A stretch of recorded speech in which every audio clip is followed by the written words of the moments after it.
Don't forget to like the video, share your thoughts in the comments, and subscribe to stay updated with our latest stories. The old screen door groaned the same way it had for 40 years as I pushed it open. Stepping onto the porch of the lake cabin felt like stepping back in time. The scent of pine needles and damp earth, the way the sunlight filtered through the tall trees, dappling the weathered wooden planks, it was all exactly as I remembered from countless childhood summers. Except this time felt different. Heavier. We were here to sort through Aunt Carol's things, a task none of us had been looking forward to. Mark was already inside. I could hear the faint clinking of glasses, probably him making coffee. My cousin Mark. We'd been inseparable as kids, partners in crime during those hazy, endless summers by the lake. Building forts, daring each other to swim to the little island, whispering secrets after dark in the loft bedroom. But life has a way of pulling threads apart, doesn't it? Marriages, kids, careers, different cities. We hadn't truly connected, just the two of us, in years. Polite calls on holidays, brief chats at family gatherings, always surface level. Now, facing this task together, just the two of us for the weekend, felt significant, maybe a little daunting. I walked into the familiar kitchen, its yellow linoleum floor worn smooth in paths between the sink, stove, and table. Mark turned from the counter, a steaming mug in each hand. He smiled, that same slightly crooked smile he'd always had, but something in his eyes held a different light today. Or maybe I was just projecting my own apprehension onto him. "Hey, Sarah, you made good time," he said, his voice a little deeper, rougher than the teenage version stored in my memory. "Coffee's fresh." He handed me a mug, our fingers brushing briefly. A tiny, unexpected jolt, like static electricity, but warmer. It was probably nothing, just the Oranmane, Oramini. It's been a while. Awkwardness. "Thanks, Mark. Traffic wasn't too bad." I took a sip, the hot liquid a welcome comfort. The silence stretched for a moment, filled only by the ticking of the old cuckoo clock on the wall, the one we were both terrified of as kids when it sprang to life. So, I started, looking around at the boxes stacked haphazardly. Where do we begin? He ran a hand through his hair, now more salt than pepper, mirroring the silver threads I knew were multiplying in my own. Attic, I guess. That seems like the most overwhelming part. Get it done first. I nodded. The attic. A treasure trove of forgotten memories, and undoubtedly a lot of dust. We spent the next few hours up there, surrounded by the ghosts of summers past. Old photo albums, stacks of board games with missing pieces, clothes long out of style, furniture draped in white sheets like sleeping giants. We worked mostly in silence at first, the shared task a buffer against the need for forced conversation. But then Mark unearthed a wooden box, intricately carved. "Remember this?" he asked, holding it out. My breath caught. It was the treasure chest we'd buried one summer, filled with our most prized possessions. A shiny stone, a bird's feather, a note promising to be best friends forever. We'd dug it up before leaving that year, vowing to keep it safe. Aunt Carol must have stored it away. "Wow," I whispered, tracing the carved lid. "I can't believe she kept it." Mark carefully opened it. Inside, nestled amongst the faded childhood treasures, was the note. His handwriting, loopy and earnest. Mine, smaller, more precise even then. Best friends forever. We looked at each other, and for the first time that day, the awkwardness melted away, replaced by a shared wave of nostalgia so potent it felt like a physical presence in the dusty air. He smiled again, but this time it reached his eyes, crinkling the corners. It wasn't just the polite smile of distant cousins. It was the smile of the boy who knew my secrets, the boy I'd built forts with. Yet there was something else layered beneath it, something thoughtful, maybe even a little sad. He looked at me, really looked at me, not just as Sarah, my cousin, but as me, the woman I was now, shaped by the years between then and now. And in that moment, seeing the weight of his own life reflected in his gaze, I realized I was looking at him differently too. The air in the attic suddenly felt charged, not with tension, but with the quiet hum of rediscovery. We sorted through photo albums next, sitting side by side on the dusty floor. Pictures of us as gap-toothed kids, grinning wildly on the dock. Awkward teenagers at a family barbecue, trying too hard to look cool. Young adults celebrating college graduations. Each photo was a stepping stone through our shared history. We laughed at goofy outfits and questionable hairstyles, pointed out relatives long gone, shared anecdotes sparked by the images. "Look at Uncle Bob's shorts," Mark chuckled, pointing to a faded snapshot. "He wore those every single summer." "And Aunt Carol's giant sunglasses," I added, smiling. She thought they made her look like a movie star. The easy rhythm of shared memory flowed between us, washing away the years of polite distance. It felt good, natural, like slipping back into a comfortable old pair of shoes, only to find they fit better than you remembered. We found pictures from the summer I turned 16. There was one of me standing by the lake, looking impossibly young and full of unsure dreams. Mark paused at that one, his finger hovering over the image. "I remember that day," he said softly. "You were so upset because Jenny Miller hadn't invited you to her party. I'd forgotten all about that silly teenage drama. You sat with me on the dock for hours," I recalled, a faint blush rising in my cheeks at the memory of my youthful angst. "You told me Jenny Miller was an idiot and that I was way cooler than her anyway." He looked up from the photo, his gaze meeting mine. Again, that look, deeper than just remembrance. It held an echo of that long-ago protectiveness, but overlaid with something new, an appreciation perhaps, an acknowledgement of the person I'd become. "Well," he said, a gentle seriousness in his tone, "I wasn't wrong, was I?" His words hung in the air, simple but landing with unexpected weight. It wasn't a flirtatious comment. It felt like genuine validation, a quiet acknowledgement of my worth, then and now. It disarmed me, made me feel seen in a way I hadn't anticipated. The dust motes danced in the beams of sunlight slanting through the attic window, and the silence that followed wasn't empty, but full of unspoken understanding. We weren't just cousins sorting through dusty boxes. We were two people reconnecting on a level that surprised us both. The afternoon wore on, and the attic yielded more treasures and triggers for conversation. We found old letters exchanged between our parents, revealing sides of them we'd never known.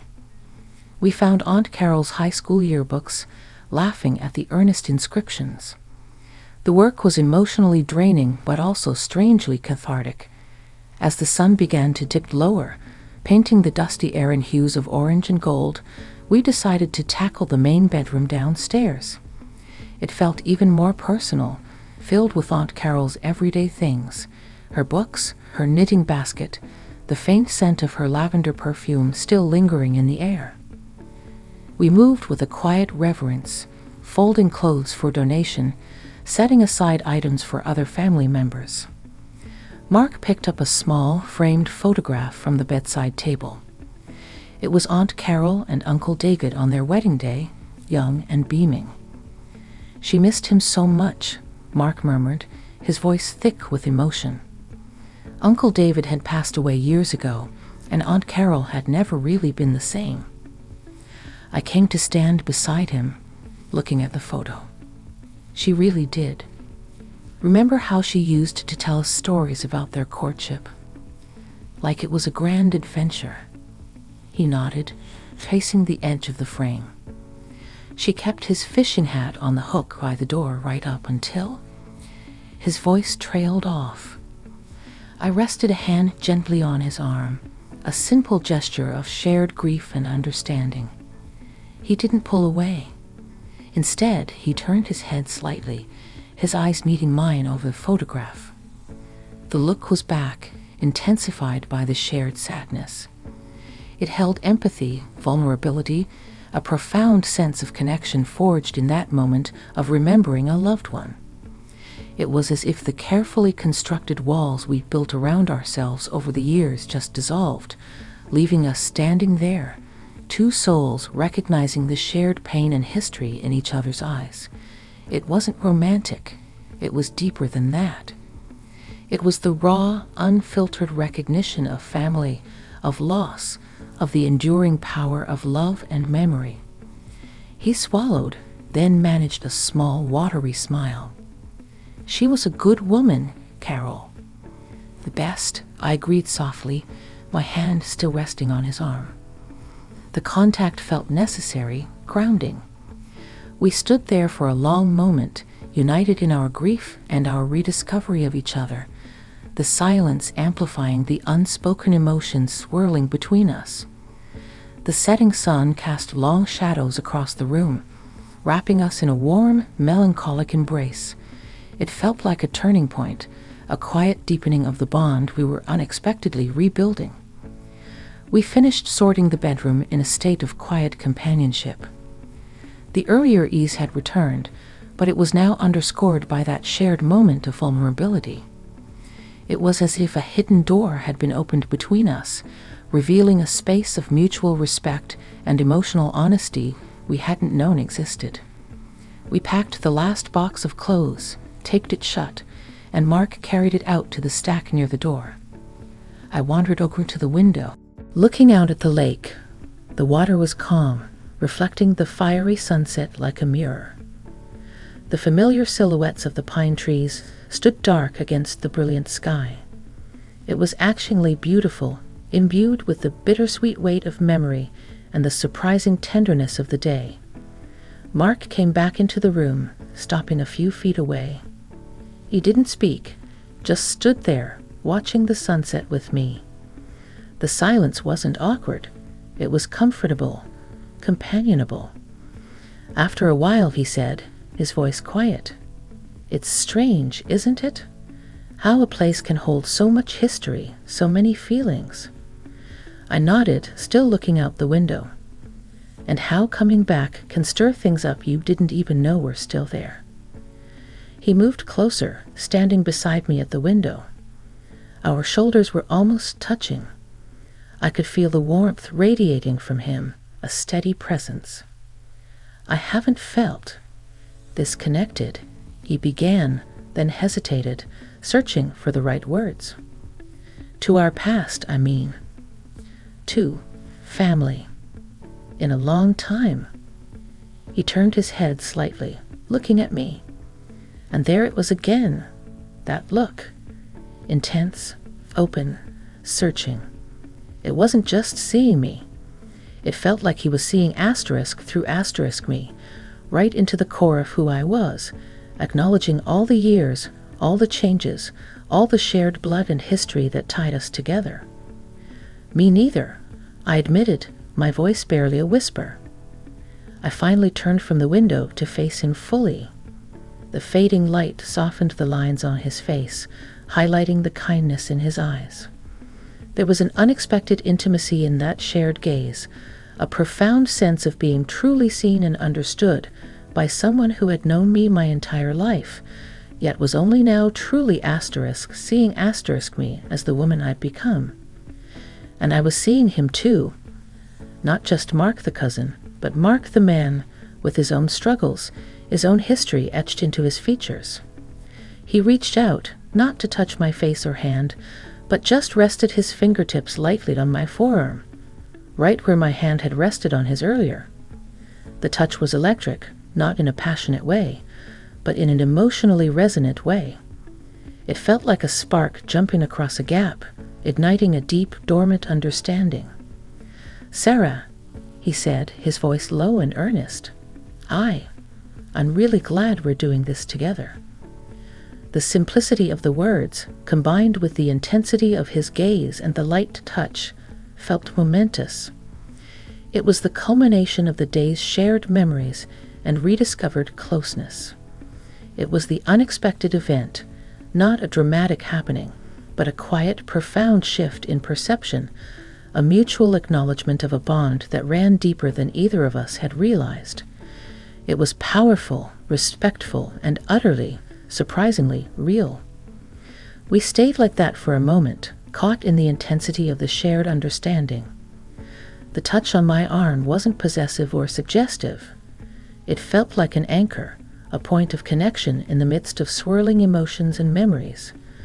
Then, as if by mutual, unspoken agreement, he slowly withdrew his hand, and the spell, while not broken, gently eased. He cleared his throat, a slight flush creeping up his neck. "We should probably think about dinner," he said, his voice returning to a more normal register, though the warmth remained. "Yeah," I agreed, feeling a little breathless. "Yeah, good idea." The charged atmosphere lingered, but it wasn't uncomfortable.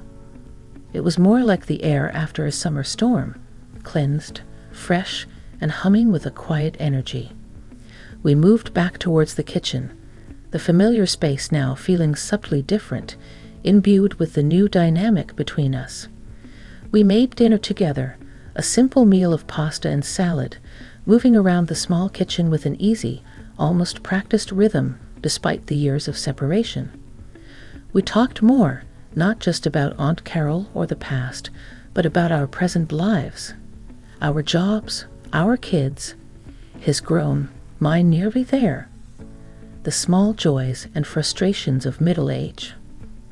There were no more intense gazes or emotionally charged touches, but the newfound respect and openness remained. It was in the way he listened intently when I spoke about my struggling garden, the way I genuinely laughed at his story about a disastrous work presentation. We were seeing each other as complete people, peers navigating the complexities of life, carrying the shared foundation of our childhood into a new adult understanding. After dinner, we sat on the porch swing, mugs of tea warming our hands as the stars began to pepper the darkening sky. The lake was a sheet of black glass, reflecting the pinpricks of light above. The rhythmic creak of the swing was a soothing sound, a familiar lullaby from summers past. "It's good to be here," Mark said quietly, looking out at the water.